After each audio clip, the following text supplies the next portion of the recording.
Hello number curious friends, welcome to the channel where we talk accounting and finance.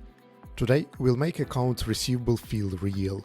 We'll open two blue chip reports of the companies already known to us from previous videos, Unilever under IFRS and PepsiCo under US GAAP, and see how money customers owe you shows up, how it's measured and what to watch as a beginner. But first, a quick refresher. Accounts receivable are sales made on credit, cash will arrive later. They are part of current assets and tell you about timing and credit risk. Less receivables for the same sales means faster collections. Higher receivables, slower collections. But don't forget quality. Sometimes receivables are big not only because customers pay slowly, but also because of seasonality, for example, ice cream in summer or sales during Black Friday. Is there any difference between IFRS and US GAAP in treatment of accounts receivable? Basically, not. Under IFRS, most trade receivables are measured at amortized cost and companies recognize expected credit losses (ECL) upfront, a forward-looking allowance. Under US GAAP, the idea is similar. An allowance for current expected credit losses reduces gross receivables to net. The label may differ. Trade and other receivables under IFRS versus accounts and notes receivable under US GAAP, but the logic is the same. Show what you realistically expect to collect. Now let's move to the annual reports. We start with Unilever. On page 140 of the annual report we find the balance sheet. Here we see accounts receivable grouped within trade and other current receivables. The year-end line in 2024 was about 6 billion euros versus 5.8 billion in 2023. That's actually consistent with the growing top line and stable working capital mix. Here we also see reference to note 13. Let's check it out. The note tells us how the receivables are recognized, at fair value, net of impairment losses. Note that Unilever also recognizes receivables net of discounts to customers. Here we also see the split of receivables where trade receivables are disclosed separately. So they were 4.2 billion in 2024, an increase of 0.2 billion when compared to 2023. And here we also see the aging which we discussed in previous lessons. This aging groups receivables into 5 buckets. And we see that the majority of receivables, 3.8 billion, are not overdue, or overdue for less than 3 months, 0.4 billion. But there are also 142 million of receivables which are overdue for more than a year. These receivables normally are at a significant risk, and they are probably covered by the impairment provision for losses of 179 million, which is recorded below. And altogether it adds up to 4.2 billion of net trade receivables. In the same note, below the aging, we can see the movement in impairment provision for receivables. You see that 53 million were actually reversed. This would be recognized as other income in income statement. You might have noted that we have 206 million here, and not 179 million as in the previous table. That's because here included are also 27 million of provisions for other assets, and 179 million relate only to trade receivables. There is also a note that some business changes affected receivables. For example, a disclosure that disposals included trade receivables component in 2024. It's visible on page 188. In 2024, disposed businesses also included 215 million euros of trade receivables. That's a good reminder that accounts receivable can move not only due to collections, but also due to portfolio changes. And before we move forward to PepsiCo, if you find our lessons useful, please take a moment to hit a like button, subscribe to our channel and leave a comment. Your support is very important for us, and thank you for being with us. Now, how do receivables look like for PepsiCo? PepsiCo shows accounts and notes receivable on the face of the balance sheet on page 65 of the annual report. They were $10.3 billion in 2024 and decreased from 10.8 in 2023. And on page 113 in note 15 there is a helpful breakdown and a full allowance roll forward. So we see that for 2024, trade receivables were $8.5 billion, a slight decrease compared to last year of $8.7 billion. Other receivables were $2.2 billion. And allowance for expected credit losses were 356 million, and it was quite an increase from 175 million a year earlier. the increase was because of additions of 228 million, and PepsiCo highlights in footnote A where credit loss allowances spike was coming from. It was due to specific counterparties, a great real-world example of how customer concentration on special transactions can affect quality of accounts receivable. Allowances are an important part of annual reports. PepsiCo's roll forward is a textbook example. How do you read them? Here are 3 quick habits. Compare allowance to gross receivables. If allowance jumps faster than sales, risk likely increased. We see at PepsiCo whose allowance rose meaningfully in 2024, and the roll forward tells you why. Read the narrative.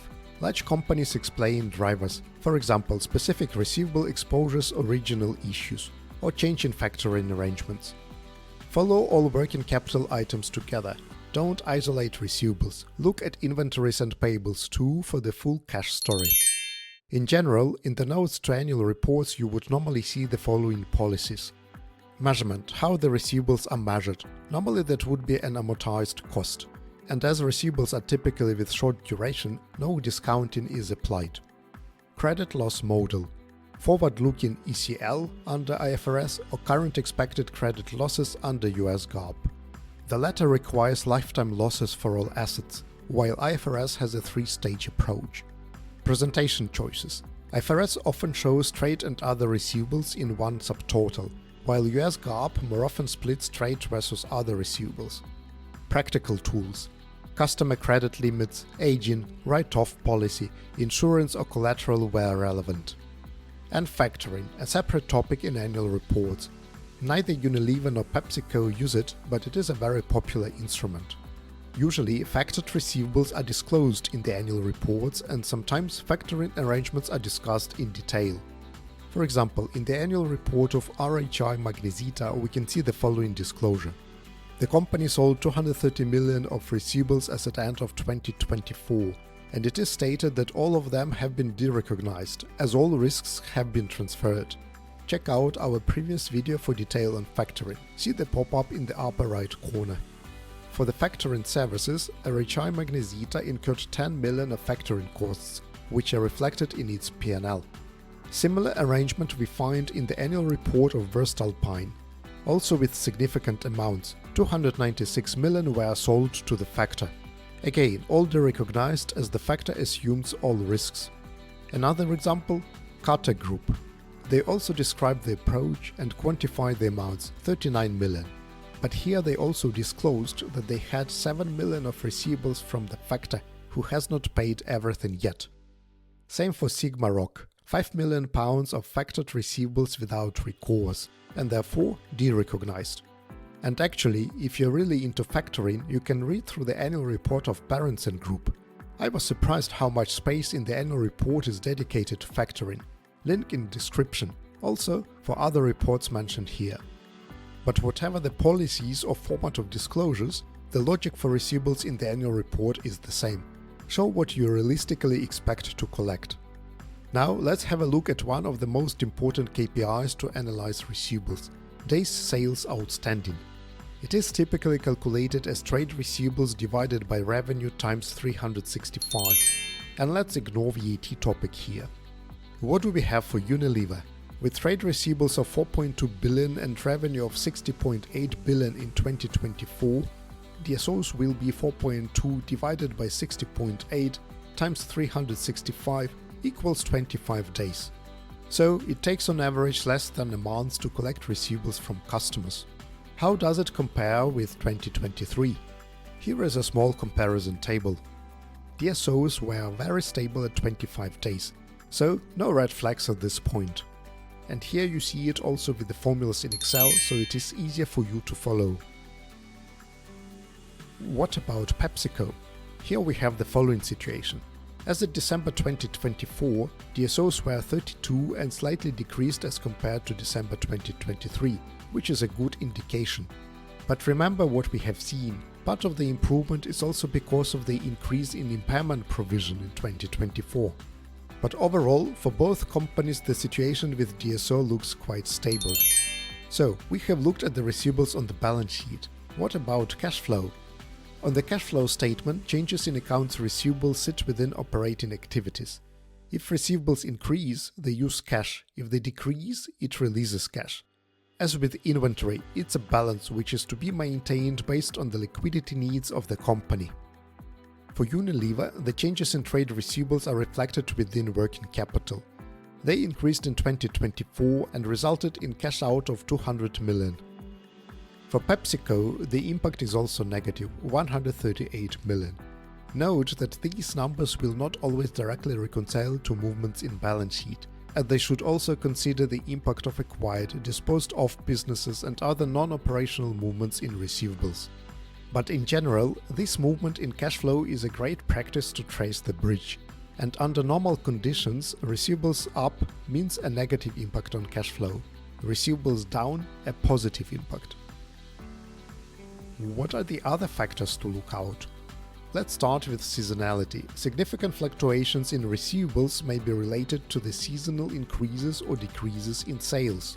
For example, ice cream in summertime, books and perfumes during Christmas period, or you can notice a drop in sales during vacation period in summer.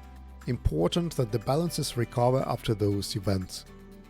Portfolio moves. Unilever's portfolio actions show up in the notes. That 215 million of trade receivables leaving with disposals is a good example.